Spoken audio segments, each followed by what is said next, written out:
Good morning class 9th। बच्चों, इससे पहले वाले वीडियो में हमने हमारा पाठ 1 जो था 2 बैलों की कथा पाठ हमने पूरा पढ़ लिया है। उसके मैंने आपको प्रश्नों के उत्तर भी करवा दिए। आज हम हमारी पाठ्य पुस्तक का पाठ 2 जिसका नाम है ल्यासा की और, इस पाठ को आज हम पढ़ेंगे। पाठ 2 ल्यासा की और पार्ट फर्स्ट। आज मैं आपको इसका आधा पाठ समझाऊंगी। आधा पाठ समझने के लिए हम अपनी अगली वीडियो में समझेंगे। तो ल्यासा की और, ल्यासा जो है वो तिब्बत की राजधानी है। तो इसके लेखक कौन है? राहुल सांकृत्यायन। सांकृत्यायन। तो राहुल जी का जन्म कब हुआ था? राहुल जी का जन्म हुआ 1893 ईस्वी में। कहाँ हुआ था? उत्तर प्रदेश में। और इनका देहांत यानी मृत्यु कब हुई थी? 1963 में। जो राहुल सांकृत्यायन जी हैं, इनका मूल नाम केदार पांडे है। क्या नाम था इनका? केदार पांडे। इन्होंने रचनाएं की हैं। इन्होंने लगभग 150 उपन्यास और यात्रा वृत्तांत लिखे। इन्होंने 150 उपन्यास लिखे, रचनाएं की है, जिसमें इनके यात्रा वृत्तांत और आपको उपन्यास मिलेंगे। तो जो ल्यासा की ओर है, ये भी लेखक ने एक यात्रा वृत्तांत लिखा है। यानी कि इन्होंने जो ल्यासा तिब्बत की राजधानी है, वहाँ पर जाने के लिए जो भी दुर्गम मार्ग आया, क्या क्या परेशानी झेलनी पड़ी, इन सभी के बारे में बताया है। राहुल जी ने इस पाठ में, राहुल जी ने जब पहली बार तिब्बत की यात्रा, इस वृत्तांत में तिब्बत की जब पहली यात्रा की थी वो लिया है। उन्होंने 1929 से 1930 में नेपाल के रास्ते एक यात्रा की थी। उस समय भारतीयों को तिब्बत में जाने की अनुमति नहीं थी। भारतीय तिब्बत में नहीं जा सकते थे। इसलिए उन्होंने क्या किया था? उन्हें तो तिब्बत की यात्रा करनी थी, तो उन्होंने क्या किया? अपना रूप बदलने के लिए, अपना रूप छिपाने के लिए एक भिखमंगे का रूप धारण किया। भिखमंगे का रूप धारण करके ये कहाँ पहुँच गए? तिब्बत की राजधानी ल्यासा की ओर पहुँच गए। तो जाने पर जो दुर्गम रास्ते का उन्होंने वर्णन किया है, वो बहुत ही रोचक शैली में किया है। इस यात्रा वृत्तांत से उन्होंने उस समय के तिब्बती समाज के बारे में बताया है। तो अब हम हमारा पाठ पढ़ते हैं ल्यासा की और। यात्रा में अपने अनुभव, वहाँ के अपने अनुभव व स्थिति का वर्णन किया। कहाँ पर? जब ये तिब्बत जा रहे थे, ल्यासा जा रहे थे तिब्बत के, जो कि नेपाल के तिब्बत के रास्ते से जाना होता था, तो उस समय का इन्होंने वर्णन किया है, अनुभव किया है और उसका वर्णन किया। 1930 में बौद्ध धर्म से ये बहुत प्रभावित हुए थे। कौन? राहुल जी। राहुल जी सन 1930 में बौद्ध धर्म से बहुत प्रभावित हुए। उन्होंने प्रभावित होकर उन्होंने अपना धर्म ही बदल लिया, धर्म परिवर्तन कर लिया, बौद्ध धर्म को बारीकी से जानने के लिए। मतलब धर्म परिवर्तन कर लिया। अब बौद्ध धर्म के बारे में जानने की उनकी जिज्ञासा बढ़ने लगी कि मैं बौद्ध धर्म को छोटे से छोटे उसके हर नियम को जान सकूं।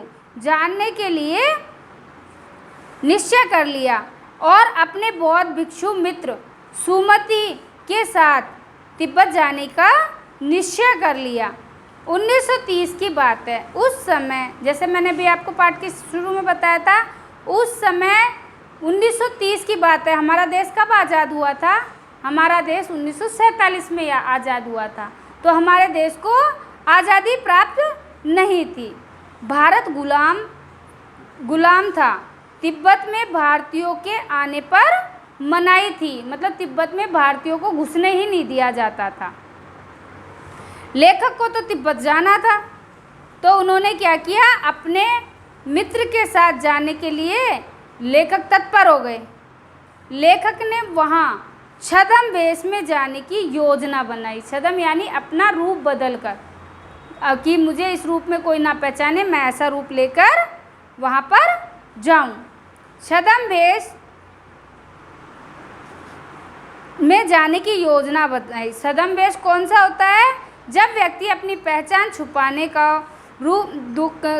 के लिए दूसरा रूप धारण करता है उसे छद्मवेश कहा जाता है। तो उन्होंने अपनी पहचान छुपाने के लिए क्या किया, उन्होंने एक भिखमंगे का रूप अपना लिया, यानी वो एक भिखारी बन गए।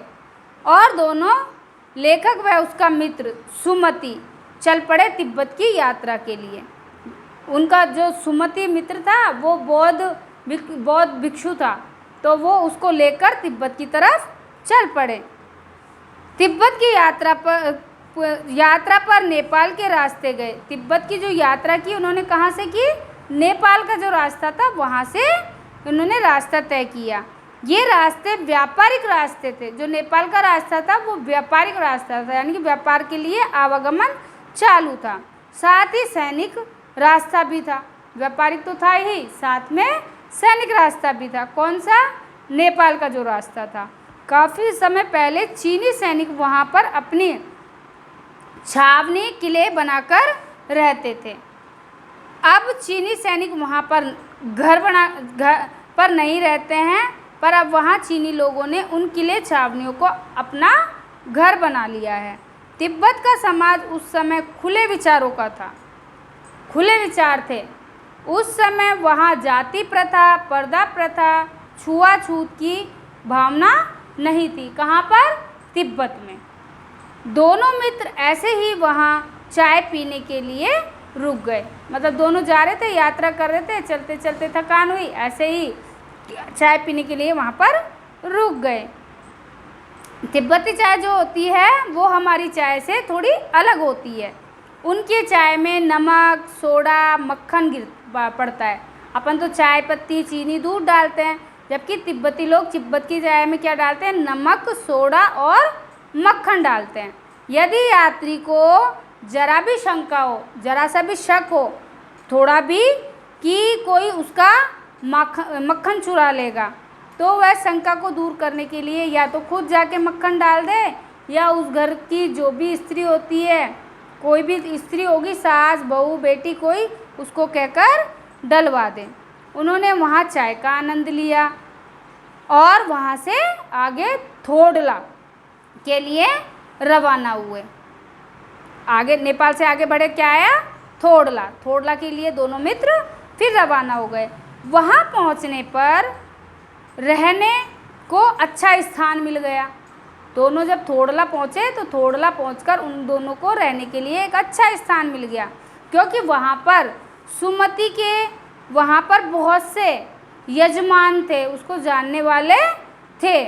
वो समय पर पहुँच गए, मतलब वो समय रहते ही पहुँच गए, दिन छिपने से पहले पहुँच गए, इसलिए उन्हें रहने की अच्छी जगह मिल गई। भिखारी वेश में होने पर भी रहने के लिए उन्हें अच्छी जगह मिल गई। सुमति के कारण उसके बाद जब वो अच्छी जगह क्यों मिली उनको रहने के लिए, सुमति, उसके दोस्त सुमति के कारण, क्योंकि वहाँ पर सुमति के कुछ जानने वाले थे। लेकिन कुछ सालों बाद, 5 साल बाद, जब लेखक और उसका मित्र वापस वहाँ पर आए तो क्या हुआ, तो उन्हें रहने का कोई अच्छा स्थान ही नहीं मिला।